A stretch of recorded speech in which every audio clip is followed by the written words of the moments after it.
ఇక ముఖ్యమంత్రి గారు మాట్లాడితే ఇక నేను గేట్లు ఎత్తితే మీ పార్టీలు ఎవరు మిగిలరు అంటాడు. ముఖ్యమంత్రి గారు పార్టీల గేట్లు ఎత్తడం కాదు, ముందు ప్రాజెక్టుల గేట్లు ఎత్తి ఎండిపోతున్న పంట పొలాలకు నీళ్ళు ఇచ్చి ఆ పంటల్ని కాపాడే ప్రయత్నం చేయండి.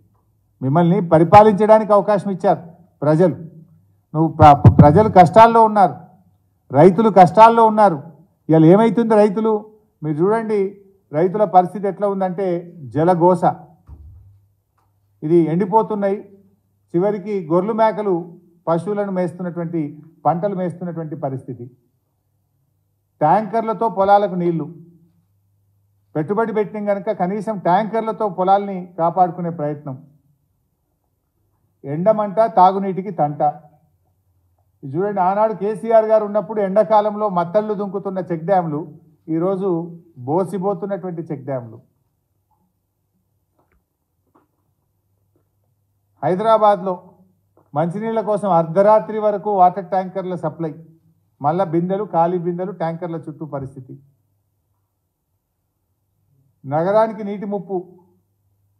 ట్యాంకర్ కావాలంటే 2 రోజులు ఆగాల్సిందే.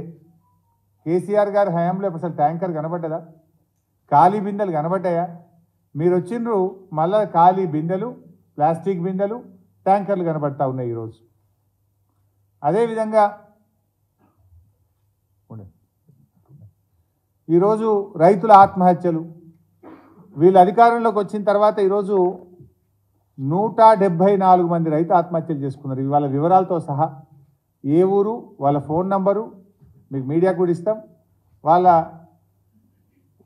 వారి పేరు, ఫోన్ నంబరు, వారి విలేజ్ పేరు కూడా పెట్టాం ఇందులో. 174 మంది మీ 100 రోజుల్లో, 100 రోజుల పాలనలో 174 మంది రైతులు ఈరోజు ఈ రాష్ట్రంలో ఆత్మహత్యలు చేసుకున్నారు. అంతేకాదు ఆటో డ్రైవర్లు. ఈ రాష్ట్రంలో మీ పాలనలో 38 మంది ఆటో డ్రైవర్లు ఈరోజు ఈ రాష్ట్రంలో ఆత్మహత్యలు చేసుకున్న పరిస్థితి. చేనేత కార్మికులు, ఇలా చేనేత కార్మికులు పని లేక పూట గడవక సిరిసిల్లలో నేతన్న బలవన్ మరణం. అంటే రైతు ఆత్మహత్యలు స్టార్ట్ అయినాయి, చేనేత కార్మికులు ఆత్మహత్యలు స్టార్ట్ అయినాయి, మా ఆటో డ్రైవర్లు ఆత్మహత్యలు చేసుకుంటున్నారు. ఆనాటి మళ్ళా పాత కాంగ్రెస్ పాలన, ఉమ్మడి రాష్ట్రంలో ఆనాడు కాంగ్రెస్ పాలనలో ఏ రకంగా అయితే రైతు ఆత్మహత్యలు, చేనేత కార్మికుల ఆత్మహత్యలు జరిగినాయో, మళ్ళీ ఈరోజు కాంగ్రెస్ వచ్చింది, కరువు వచ్చింది. కాంగ్రెస్ వచ్చింది, రైతు ఆత్మహత్యలు ప్రారంభమైనాయి. కాంగ్రెస్ పాలన వచ్చింది, నేత కార్మికుల బలవన్ మరణాలు ప్రారంభమైనాయి. ఇదా మీ పాలన? 100 రోజుల్లో మీ మేనిఫెస్టోలో ఏం చెప్పినారు? ఈ మేనిఫెస్టోలో స్పష్టంగా చెప్పినారు. ఈ మేనిఫెస్టోలో మీరు 100 రోజుల్లో అమలు చేస్తామని చెప్పి, ఇగో పేజ్ నెంబర్ 6లో 6 గ్యారంటీల అభయహస్తం. ఇందులో మొదటి హామీ పోయింది, చివరి హామీ చేయలేదు, మధ్యలో కూడా చేయలేదు.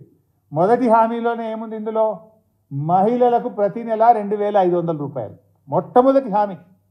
100 రోజుల్లో మేము అమలు చేస్తామని చెప్పిన 6 గ్యారంటీల్లో మొదటి హామీ మహిళలకు ప్రతి నెల 2500 ఇచ్చిండ్రా? ఏ మొహం పెట్టుకుని రేపు పార్లమెంట్ ఎన్నికల్లో ఓట్లాడుతారు మీరు? ఇందులో చివరి హామీ ప్రతి నెల 4000 రూపాయలు ఆసరా పెన్షన్ అందిస్తాం. ఈ రాష్ట్రంలో వృద్ధులు, వితంతువులు, వికలాంగులు, చేనేత కార్మికులు, గీత కార్మికులు, ఎయిడ్స్ పేషెంట్లు, డయాలసిస్ పేషెంట్లు దాదాపు 42 లక్షల మంది ఉంటారు. వాళ్ళందరినీ మీరు మోసం చేసింది కదా.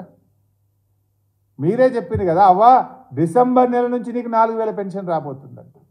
డిసెంబరు బాయే 100 రోజుల్లో అమలు చేస్తామని బాండ్ పేపర్ల మీద మేనిఫెస్టోల్లో అందంగా ముద్రించి ఓట్లేయించుకున్నారు. పోనీ 4000 పెన్షన్ 100 రోజులు నేటితో పూర్తయింది, ఈ రోజుకు అమలు కాలేదు. మేము ఆ రోజుల్లో అసెంబ్లీలో అడిగితే తొందరపడుతున్నారన్నారు. మేమేం తొందరపడలే కదా. ఇప్పుడు మీరన్న 100 రోజుల్లో చెయ్యకుండా ఈ రాష్ట్ర ప్రజల్ని కాంగ్రెస్ పార్టీ మోసం చేసింది అని చెప్పి ఇవాళ ప్రధాన ప్రతిపక్షంగా మేము ఎత్తి చూపడం మా బాధ్యత. రైతుల విషయంలో ఏ ఒక్క హామీ అమలు చేయలేదు. వీళ్ళు ఏం రాసిండ్రు రైతులకు? ఇందులో రెండవది, మొదటిదేమో 2500 మోసం, రెండవది రైతు భరోసా పేరిట 3 హామీలు ఇచ్చారు రైతులకు. రైతులకు, కౌలు రైతులకు ఎకరానికి 15000 రూపాయలు ఇస్తాం, ఇచ్చిండ్రా? మోసం. వ్యవసాయ కూలీలకు 12000 ఇస్తాం, ఇచ్చారా? దగా. వరి పంటకు క్వింటాలకు 500 రూపాయల బోనస్, ఇచ్చిండ్రా? మోసం.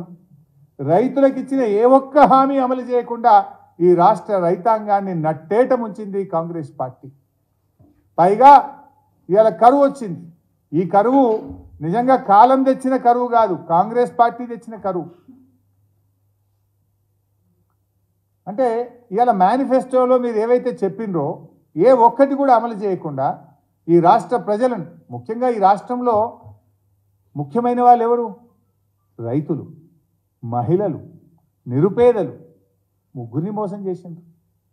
రైతులకు ఇచ్చిన ఏ ఒక్క హామీ అమలు చేయలేదు, మహిళలకు ఇస్తామన్న 2500 ఇవ్వలేదు, నిరుపేదలు పెన్షన్ మీద బతికేటువంటి వృద్ధులు, వితంతువులు, వికలాంగులను కూడా మోసం చేసింది. ప్రధానమైన 3 వర్గాలను కాంగ్రెస్ పార్టీ మోసం చేసింది. ప్రధానమైన హామీలన్నీ అమలు చేయకుండా బాండ్ పేపర్లు పంచి నోటరీలు రాసిచ్చి ఈ రాష్ట్ర ప్రజల్ని మోసం చేసిన కాంగ్రెస్ పార్టీకి తప్పకుండా రాష్ట్ర ప్రజలు గుణపాఠం చెప్తారు. రేవంత్ రెడ్డి గారు ఎక్కడో అన్నారు, నా పాలన చూసి 3 నెలల నా పాలన చూసి ఓటేయండి అన్నారు. ఎస్, తప్పకుండా మేము కూడా అదే కోరుతున్నాం.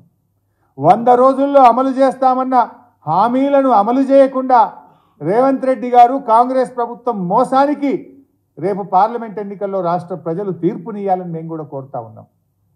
ఇవాళ మేనిఫెస్టోలో దయచేసి మీరు కూడా ప్రజల ముందు పెట్టండి, మీడియాను కూడా మేము కోరుతా ఉన్నాం. వైట్ పేపర్స్ ప్రజల ముందు పెట్టండి, let people take a decision. ఇలా మేనిఫెస్టోలో చాప్టర్ 1 పేజ్ నెంబర్ 5 ముఖ్యమంత్రి గారి కార్యాలయంలో ప్రతిరోజు ప్రజా దర్బార్ అమలైందా? మోసం. చాప్టర్ 3 పేజ్ నెంబర్ 7 కాంగ్రెస్ ప్రభుత్వం ఏర్పడిన వెంటనే 2 లక్షల రుణమాఫీ అయిందా? మొండి చేయి చూపింది కాంగ్రెస్. పేజ్ నెంబర్ 17 గొల్ల కుర్మలకు 100 రోజుల్లో 2వ దశ గొర్రెల పంపిణీ మోసం. పేజ్ నెంబర్ 25 రేషన్ కార్డులలో మేము రాగానే ఇక నుండి సన్న బియ్యం ఇస్తాం. సన్న బియ్యం ఇచ్చిందా ఎవరికన్నా? మోసం.